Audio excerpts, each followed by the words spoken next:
All right, we're talking about Danny Ainge a little bit. He had his end of season press conference. Bobby, what did you think? I thought a little bit of excuse making where he did mention, he alluded to they thought the better team than Miami. These are just a couple of takeaways, my takeaways. You tell me if you had some others, but the better team, but Miami won fair and square. Admitted both Kemba and Gordon were nowhere near right, so that played a role, and we talked about that, so we agree. And you didn't really think depth was an issue when pressed on it, because that was really where a lot of reporters were coming at it. Like, so next year you're going to build a team that doesn't have these, losers coming off the bench. Hey, John, he's got to trade the guys. All right, he's got to sell them, got to polish them up. Yeah. Right. What do you mean? We love these guys, and he's asked about all of them, and he didn't feel that. So I got two takeaways here, but I want to hear your thoughts for anybody who listened to it, read some of it, and Bobby, I know you saw the whole thing. Thought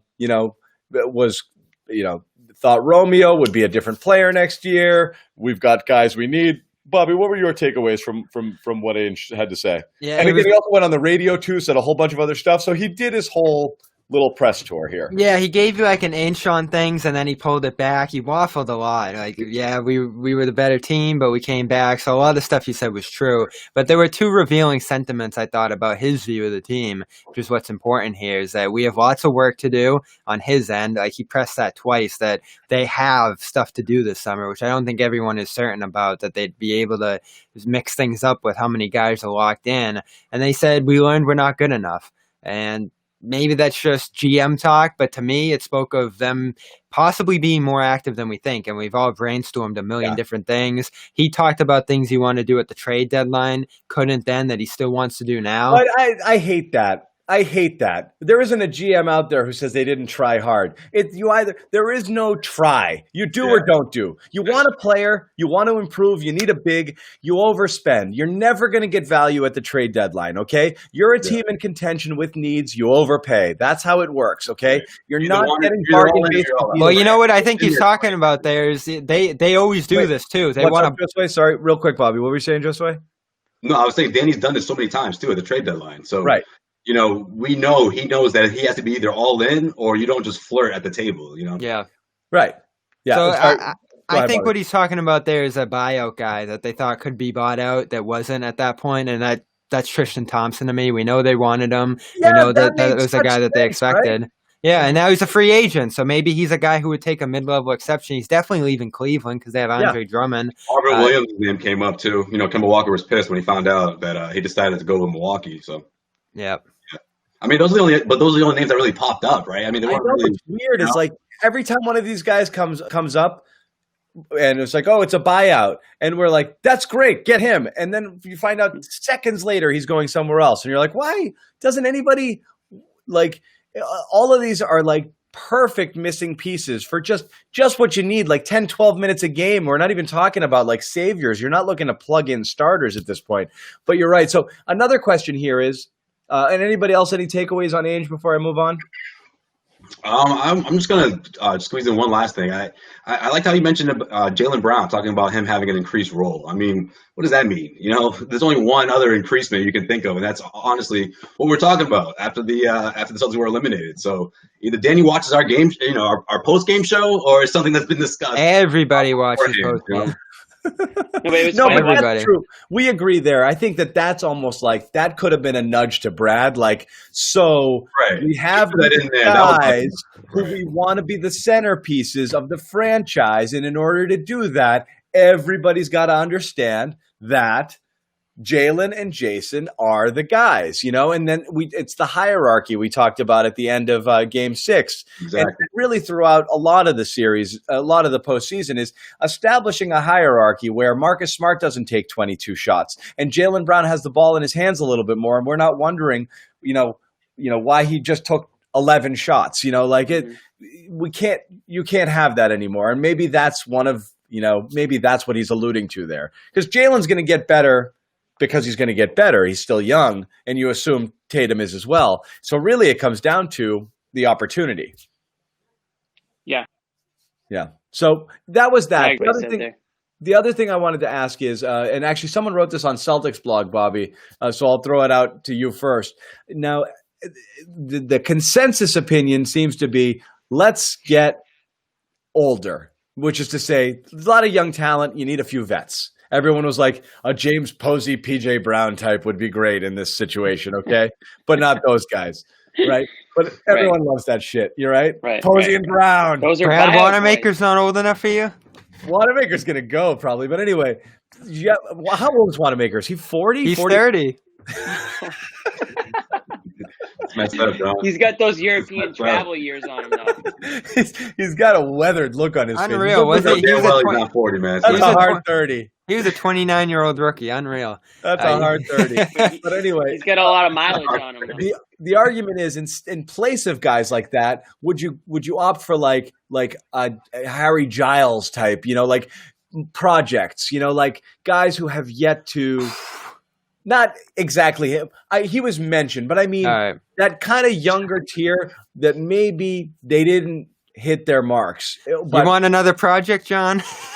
I'm not saying that. I'm asking you guys. All right, so yeah. Which that's the right play. I think Jeff Clark went in the direction of let's get older, and Bill Sy back the youth movement. I think if we're just talking reality right now, this is the shift Kendrick Perkins has talked about on our network specifically, is that the league values younger players now because they're cheaper. And that's why the Celtics went in the direction they did, because Grant, Romeo, those type of guys can be cheaper deals on a team that's about to get killed in luxury tax. And I know they're happy going into the tax. They're about to do that, obviously, with Tatum's extension coming. But you got to have cheaper guys to balance that out to some degree. And they have no choice now either. Like, the only guys that they could sign specifically would either be a $5 or $3.5 million mid-level extension guy, or consolidating like 3-4 players into one more expensive player, and then you don't have bodies. Like, right now they have more bodies at cheaper prices rather than one a little more expensive bench Yes and piece. no. But the most squeezed population in the NBA is the middle class, really. And the aging veteran, where there's nothing there for those guys. Yeah. You're not just shelling out 10, 12, 14, 15 million for these guys, so they're lucky to get what they can get. And obviously, second low first round picks like Grant and those guys, that's fine. But they've got 3 more of those coming in too. So you're right. I mean, the youth seems a little bit unrealistic to go, to go there. You definitely need some grown-ups, I would say. Yeah, and that's why I think the age group, maybe, I don't know, 22 to 25, something like that. I don't think they want to go completely, either end of the spectrum, right? They don't want to go one of the aging veterans that's just trying to latch on for one more title run, nor do you want to go a guy who was a year or two in the league. I think what you meant, John, was the Harry Giles thing is that sort of player, right? Someone that has a few years under their belt, low cost, high reward type of guys. That's what I mean. These guys like that all the time. I mean, Isaiah Thomas and guys mid-season where he's come along deals that were sort of like, okay, this guy, we'll see how he works out. And all of a sudden, the guy kicks on perfectly. Yeah, Belichick does this in football. They call it like second drafting, like guys I might have liked coming out that went somewhere. But let's see where they go in a few years, right? You never know that, like, just the system they were in, the coach, the situation may have been the reason they didn't reach their potential as much as whatever it is that's going on with them. And if you get them somewhere else, maybe you have a chance to develop them in a way that they didn't have a chance to be developed elsewhere. Yeah. I like that concept. It doesn't always work, but to me, I always like the promise. It feels like a lottery ticket, and I know we have a lot of them that they're trying to cash in, but I love those high pedigree guys that didn't quite pan out to see if you can catch lightning in a bottle there. I can see a mix of both theoretically. I don't just want to get just a bunch of old men to come in here to serve some roles, because at the end of the day, you need some. But, I mean, just a little. Yeah, I mean, they didn't need much of it this year, I think that's what they were sorely lacking, was the veteran presence in the playoffs, because they weren't, when you look at a team like the Heat, just throw the Heat out there. I mean, they had a nice mix of young players. I mean, you got Hero. Iguodala. Exactly, Iguodala, but that was cheating by Iguodala. We're not even going to talk about that because he forced his way onto the Heat by refusing to play for the Grizzlies, by the way.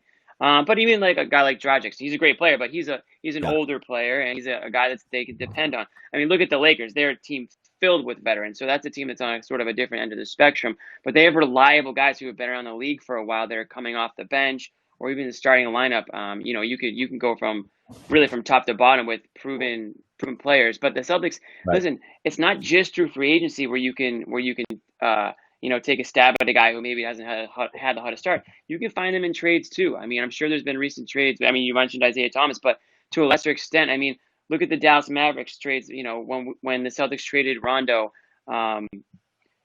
Dwight Powell going to the Mavericks. Jay Crowder coming to the Celtics. Like, those are players that maybe didn't really do much on their teams prior to the trades, but sort of blossomed after that. So it's out there. Danny Ainge, that's what he has to figure out, is what players on his team are expendable that he can trade and get back, and the guys who understand their role. Because if he's talking about Jaylen Brown stepping up, and we already know Jason Tatum's going to step up, Kemba Walker has a role, he needs to bring in players who understand their role and maybe at the same time are a little bit undervalued. Yeah. Okay. It's hard. Well, I mean, it's obviously difficult, but I mean, it can be done. I think that's his biggest hurdle this offseason. You need a Udonis Haslem to make a big rah-rah speech across the sideline. And that could have changed everything. Those guys, I'm not really so much worried about like the Haslems or like the PJ Browns, because those guys will most likely be, if you put yourself in a position to be 1 or 2 or 3 come trade deadline, or come after buyout season, you're going to be able to pick up a guy or two that's going to be a veteran. Yeah, exactly. That's what people don't understand. Going to be a veteran like that. Right. Yeah, sorry, not to cut you off, but yeah, that's what people don't understand, Jimmy. It's like those guys come along because they're attracted to the team that's about to win the championship, right? They know that this team has a really good chance, and they say, you know what, I want to join those guys. And believe it or not, I think the Celtics have done that to a certain extent, especially with that age group that Danny Ainge and the Celtics are certainly targeting, guys who have been in the league 3-4 years and are looking for a team that can sort of a role that they can shine in, and maybe they're clinging on to whatever's left of them sticking around in the NBA. Maybe they're in one of those situations where they're not sure they're going to get a contract. Maybe it's a free agent, or maybe it's a guy with a year or two left who is just not getting enough playing time and is looking for a trade. Yeah. And there's some free agents that hung on late. I mean, J.R. Smith is kind of a joke, but I mean, a guy like Jamal Crawford, I mean, there are some players out there that do stick it out a little bit and sort of position themselves to find the right team. The Celtics need to have the roster spots. If they have 8 more rookies or second-year players on their roster, then that's a problem. You already know that's the problem. Yeah. I mean, I think packaging picks is an obvious thing, or kick the can down the road, trade them for futures. Right. You can't have them all here, okay? But the dream is moving up, but 26 and 30 aren't doing it probably. So that was the other interesting thing Ainge talked.